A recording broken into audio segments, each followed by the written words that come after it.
I've seen quite a few comments like this where people are acknowledging that there are several states who originally ratified um, this amendment who then later tried to rescind it.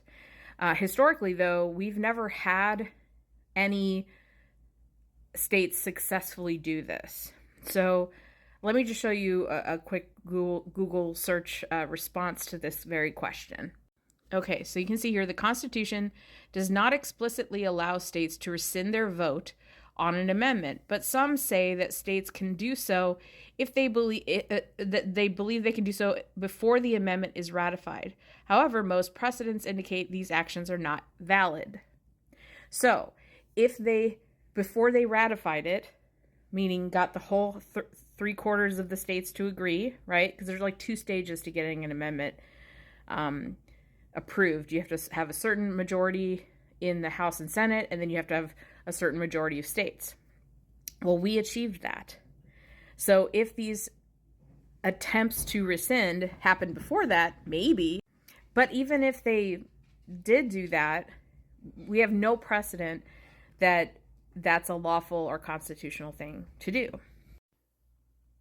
Additionally, there's been some comments about a deadline associated with this amendment. And so I want to talk about that as well. So some of our amendments have been presented with zero deadlines.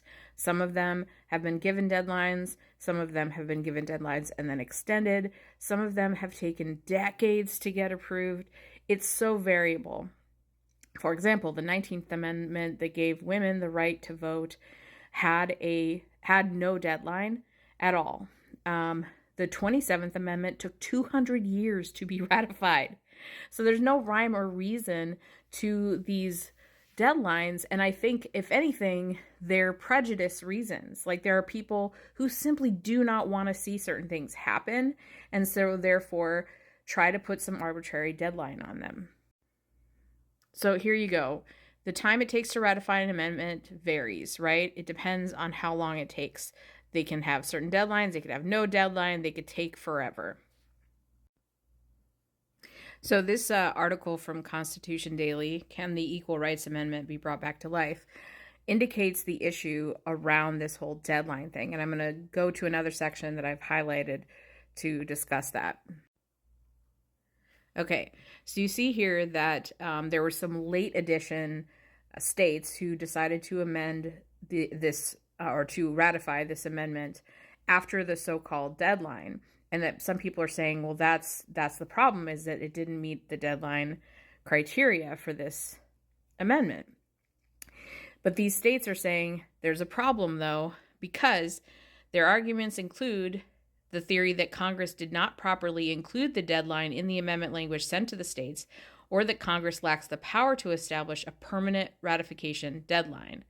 So the point is, that's where there's some legal argument about whether this is ratified or not. So the opinion of people who are pro-equality is, well, one, why was there a deadline in the first place? Two, it wasn't made clear to the states that there was a deadline.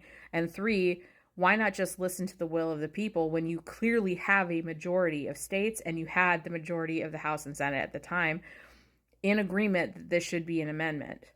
Why are you so afraid of women being equal to men?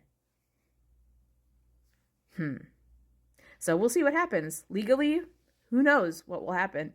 But I'm going to live as if I'm equal.